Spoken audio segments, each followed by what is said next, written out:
नमस्कार दोस्तों, मैं हूं बिट्टू कुमार और मेरे यूट्यूब चैनल में आपका स्वागत है। दोस्तों, एक बड़ी खबर, एक बड़ी अपडेट आ रही है शिक्षा विभाग की तरफ से, जो आज इस वीडियो में हम आपको देने जा रहे हैं। सबसे पहले इसका लेटर भी जारी हुआ था, जिस पे हमने वीडियो बना के दिया था, और इसको लेकर बहुत सारे शिक्षक अभ्यर्थियों में कन्फ्यूजन है, जो कि आज इसको हम दूर कर देंगे, सारे कन्फ्यूजन को, कि क्या कन्फ्यूजन है। सबसे पहले देख लीजिए कि बिहार में अब नहीं होगी टीईटी, सीटेट से ही शिक्षकों की बहाली। ऐसा कहीं लेटर में लिखा ही नहीं गया है कि बिहार में अब टीईटी नहीं होगी। सिर्फ ये समझिए, उस लेटर का अर्थ ये समझिए कि जो अभ्यर्थी 7वें चरण से पहले मांग कर रहे थे, उसके बारे में वो लेटर निकला है कि 7वें चरण से पहले नहीं हो सकता। ये नहीं है कि भविष्य में कभी नहीं होगा, भविष्य में होगा, ये कहीं नहीं जिक्र किया गया उस लेटर में।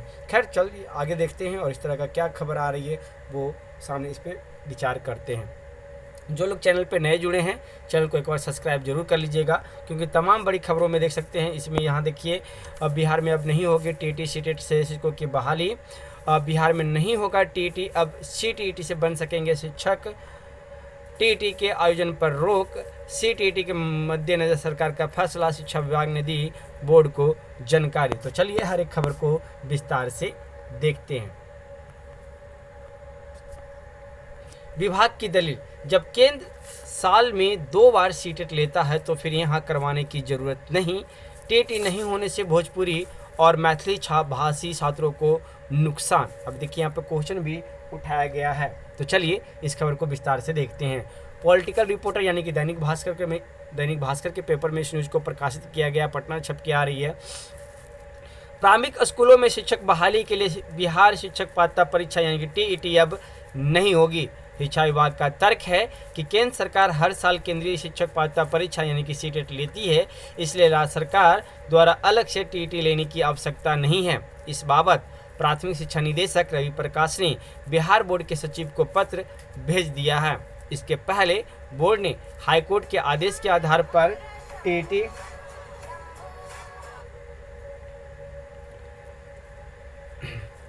आयोजित करने को लेकर मार्गदर्शन मांगा था। पत्र में यह भी कहा गया है कि भविष्य में विभाग आवश्यकता आधारित टीईटी आयोजित करने पर विचार कर निर्णय लेगा। 26 अप्रैल को शिक्षा विभाग के अपर मुख्य सचिव की अध्यक्षता में हुई बैठक में अलग से टीईटी न लेने का निर्णय लिया गया था। अब देखिए यहाँ पे कहा जा रहा है कि टीईटी नहीं होने से भोजपुरी और मैथिली भाषी छात्रों का होगा नुकसान। टीईटी नहीं होने से क्वेश्चन है, बहुत सारे लोगों का आंसर यहाँ पे भी आया हुआ, वो देख लेते हैं। टीईटी नहीं होने से क्षेत्रीय भाषी स्टूडेंट पर क्या होगा असर? तो सीटेट में मैथिली और भोजपुरी भाषा के प्रश्न नहीं होते, ऐसे में इन विषयों के विद्यार्थियों को नुकसान होगा। इन 2 भाषाओं के बोलने वाले की संख्या बिहार की कुल आबादी के करीब 50% है, और इन 50% को थोड़ा सा नुकसान झेलना पड़ सकता है अगर टेट नहीं होगा तो। आगामी 7वें चरण की शिक्षक बहाली पर भी असर हो सकता है। 7वें चरण की बहाली के लिए पहले बीटेट ली जाती तो महिला, SC ST अत्यंत पिछड़ा वर्ग के प्राप्त अभ्यर्थी मिल सकते थे। समान व अन्य वर्ग में भी सीटों की तुलना में पर्याप्त अभ्यर्थी मिल जाते। अगला है कि सीटेट बीटेट दोनों समान है। हाँ, राज्य के प्रारंभिक स्कूलों यानी कि कक्षा 1 से 8 में शिक्षक बहाली के लिए सीटेट या बीटेट पास को शामिल होने का समान मौका मिलता है।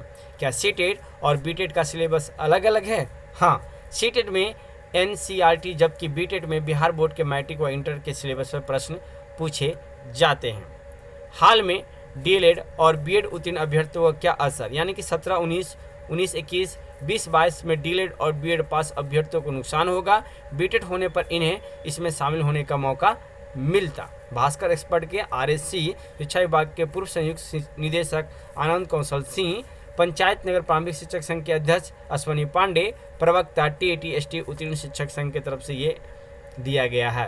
बड़ा सवाल, सीटेट में मैथिली और भोजपुरी क्यों नहीं? नई शिक्षा नीति यानी कि 2020 में प्रारंभिक कक्षाओं के बच्चों को क्षेत्रीय भाषा में पढ़ाने और समझाने पर जोर है। ऐसे में बीटेट आयोजित नहीं होगी तो भोजपुरी और मैथिली भाषी शिक्षक कैसे बनेंगे? क्यों नहीं सीटेट में मैथिली और भोजपुरी है? अन्य राज्यों में क्या है? 15 से 17 हज़ार सीटेट पास हैं। देखिए, यूपी में यूपी टेट, राजस्थान में RT रीट, झारखंड में झारखंड टेट, इसी तरह से अन्य राज्यों में टेट होती है। शिक्षक भर्ती के पहले टीईटी का आयोजन इन राज्यों में होता ही है। एनसीटी का गाइडलाइन है कि बिना पात्रता परीक्षा पास किए शिक्षक नहीं बन सकते। इधर है कि 15 से 17 हज़ार सीटेट पास कैंडिडेट हैं। साल में 2 बार सीटेट ली जाती है, लेकिन कोरोना के कारण इसमें बाधा आई। दिसंबर 2019 के बाद जनवरी 2021 और दिसंबर 2021 में हुई। बिहार में 1 से 1.5 लाख अभ्यर्थी सीटेट में सालाना शामिल होते हैं। इसमें 15 से 17 हज़ार पास होते हैं कैंडिडेट। तो इस न्यूज़ को हमने प्रकाशित किया। अब इसमें इस न्यूज़ का देख लेते हैं कि इसमें क्या ऐसा निकल के आ रहा है। उसमें तो बहुत सारी बातें निकल के आया, जो कि आईना खोला गया है। बिहार में नहीं होगा टीटी, अब सीटीटी से बन सकेंगे शिक्षक। तो चलिए इस खबर को भी विस्तार से देख लेते हैं। जो लोग चैनल पर नए जुड़े हैं, चैनल को एक बार सब्सक्राइब, वीडियो को लाइक जरूर कर लीजिएगा। प्रारंभिक स्कूलों के लिए शिक्षकों के लिए प्रस्तावित 7वें चरण के शिक्षक नियोजन में पूर्व के टीईटी पास और सीटीटी पास अभ्यर्थी ही पात्र होंगे। 3 लाख सीटीटी और टीटी पास अभ्यर्थी अब भी शिक्षक बनने के इंतजार में हैं। यहाँ पे देख लीजिए, अब बिहार में टीईटी का आयोजन नहीं किया जाएगा। यहाँ भी केंद्र सरकार की तरफ से होने वाले सीटीटी से ही शिक्षक बनेंगे। शिक्षा विभाग ने फिलहाल राज्य में होने वाली शिक्षक पात्रता परीक्षा यानी कि टीईटी आयोजित नहीं कराने का फैसला लिया है। शिक्षा विभाग ने तर्क दिया है कि केंद्र सरकार की तरफ से नियमित रूप से सीटीटी कराई जा रही है, इसलिए विभाग को टीईटी कराने की जरूरत नहीं है। इस तरह प्रारंभिक स्कूलों के शिक्षकों के लिए प्रस्तावित 7वें चरण के शिक्षक नियोजन में अब तक टीईटी और सीटीटी पास अभ्यर्थी ही पात्र माने जाएंगे। यहाँ देख सकते हैं कि जरूरत पड़ने पर विचार किया जाएगा, यानी कि अगर कुछ हंगामा होता है, कुछ ये होता है, कुछ कारणवश कुछ जरूरत पड़ता है बिहार सरकार को, तो वो टेट आयोजन करवा सकते हैं। एक यहाँ पे थोड़ा सा डाउट दिया गया है, तो चलिए इसको भी देख लेते हैं। प्राथमिक शिक्षा निदेशक रवि प्रकाश की तरफ से जारी आधिकारिक पत्र में बताया गया है कि भविष्य में आवश्यकता आधारित शिक्षक पात्रता परीक्षा आयोजित करने पर शिक्षा विभाग विचार कर सकता है। यानी कि अगर भविष्य में ऐसा कुछ जरूरत पड़े तो फिर शिक्षक पात्रता परीक्षा आयोजित की जा सकती है, अन्यथा तब तक लिए यानी कि अगले आदेश तक समझ लिए टेट पे रोक लगा दिया गया है। अब यहाँ पे बातें खुल के सामने आ गई है। प्राथमिक शिक्षा निदेशक रवि प्रकाश ने इस संदर्भ में बिहार विद्यालय परीक्षा समिति के अध्यक्ष सचिव को पत्र लिखा है। इसमें बताया गया है कि वर्तमान में शिक्षा विभाग शिक्षक पात्रता परीक्षा कराने की आवश्यकता महसूस नहीं कर रहा है। पत्र में प्राथमिक निदेशक ने बताया कि विभाग के अपर मुख्य सचिव की अध्यक्षता में इस संदर्भ में निर्णय लिया गया है। तो एक छोटा सा अपडेट हमने आपको दिया दोस्तों, और भी कुछ अपडेट आएगा तो वो अपडेट भी हम आपको जरूर देंगे। फिलहाल ये वीडियो आपको कैसा लगी आप हमें कमेंट करके बता सकते हैं, और ऐसे ही वीडियो न्यूज़ पाने के लिए आप हमारे चैनल पर बने रहें। फिर मिलते हैं एक नेक्स्ट वीडियो में। धन्यवाद दोस्तों।